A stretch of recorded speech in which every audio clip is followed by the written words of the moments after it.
السلام عليكم البنات، مرحبا بكم في قناتي. ان شاء الله تكونوا لاباس، جمعه مباركه ان شاء الله. اليوم راح ندير طعام بيض. عندي حبه تاع البصل مسكرفجه، عندي مرصو تاع الدجاج، عندي هنا الزيت، نزيد شويه تاع الملح مغرف صغيره هكا نزيد فلفل كحل هكا، نزيد عود تاع قرفه، نخلي كل شيء يتقلى مع بعضه.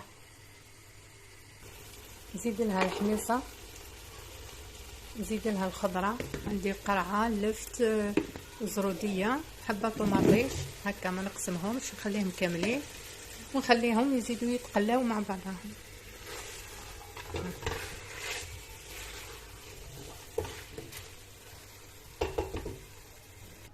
عندي هنا الطعام، نزيد له شويه تاع الملح، نزيد له الزيت هكا، حليته بهذاك الزيت مليح. دركا نزيد له الماء، شمخو كامل هكا بالماء ونواسيه بيدي ونخليه حتى يشرب هذاك الماء. نمرقه دركا، نخلي هذيك الخضره حتى تطيب. كي طيب لي هذيك الخضره نحيها.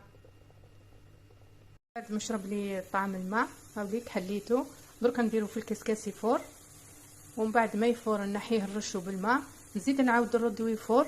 كي يكمل الفور الدوزيام ندير له شويه زبده ولا سمن. هاوليك الطعم، نزيد له من الفوق شويه قرفه تاع البودر. هاي ليك لاصوص.